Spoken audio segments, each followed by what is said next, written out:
নমস্কার বন্ধুরা, অরণ্যকুটিরে সবাইকে স্বাগত। তো চলুন আজকে আমি আপনাদেরকে আম দিয়ে আখের গুড় দিয়ে কীভাবে মিষ্টি আচার বানাতে হয় সেই রেসিপিটাই দেখাচ্ছি। তো এখানে আমি দেখতে পাচ্ছেন দুটো বড় বড় আম নিয়েছি এবং আমগুলোকে ভালোভাবে কেটে ফালা ফালা করেছি।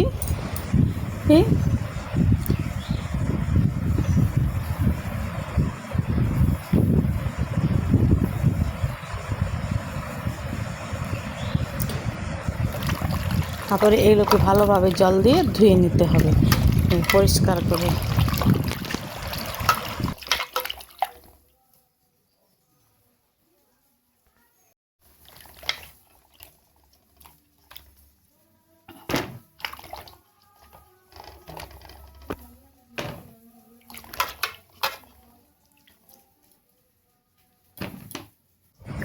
জল থেকে তুলে নিতে হবে একে একে সমস্ত আমগুলোকে ভালোভাবে।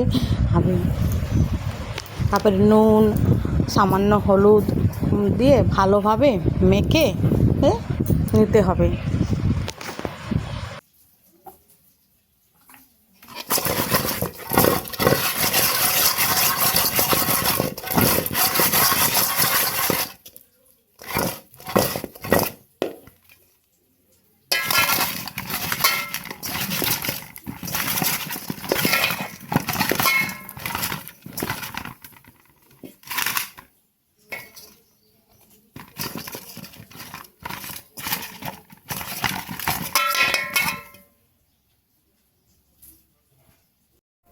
তারপরে আমগুলোকে একটা বড় মতন জায়গাতে বা অন্য যে কোনো যা জায়গা পাবে ভালো করে রোদ্রে শুকোতে দিতে হবে কিছুক্ষণের জন্য রোদ্রে দিয়ে।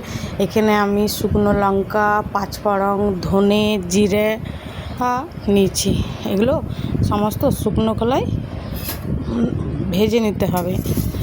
যত একটা গ্যাসের আঁচ কমিয়ে খুব শুকনো কলাই যতক্ষণ না মশলার গন্ধ বেরোয় ততক্ষণ না ভালোভাবে ভেজে নিতে হবে।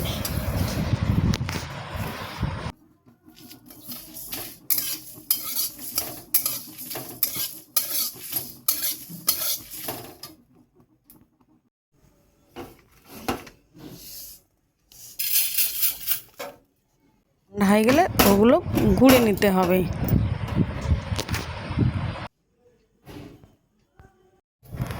কড়াইয়ে বেশ খানিকটা সরষের তেল দিয়ে ওর মধ্যে সামান্য পাঁচফোড়ন দিয়ে যতক্ষণ না পাঁচফোড়নের একটা সুগন্ধ বেরোয় ততক্ষণ না তারপরে আমগুলো দিয়ে বেশ ভালোভাবে নাড়াচাড়া করে নিতে হবে।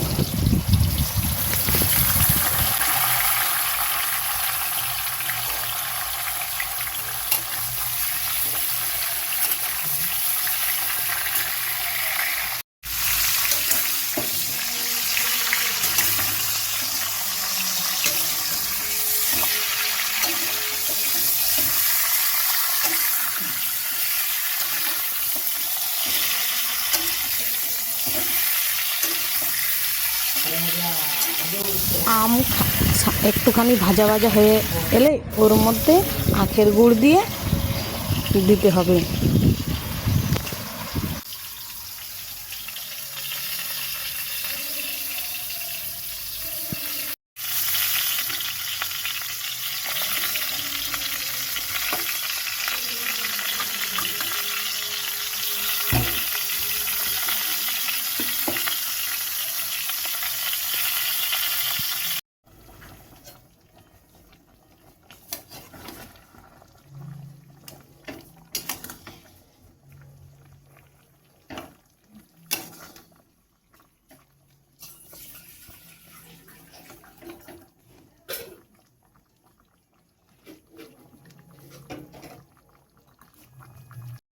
আখের গুড় দেওয়ার পর এইরকমভাবে অনেকখানি জল বেরিয়ে যাবে, এতে কোনো ভয়ের কারণ নেই।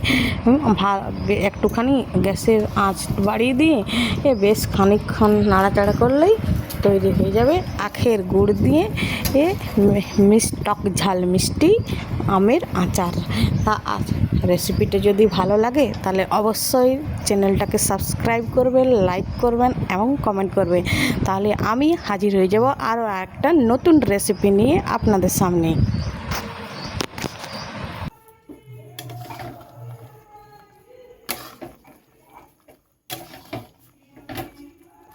তারপরে ভাজা গুঁড়ো মশলা মিশিয়ে আর একটুকু গ্যাসের ওভেন বন্ধ করে ভালোভাবে নাড়াচাড়া করে তৈরি হয়ে যাবে। তৈরি হয়ে হলো আচার। এই আচার আর ভাতের সাথে বা রুটির সাথে বা যার সাথেই খান না, ও মুখে লেগে থাকবে।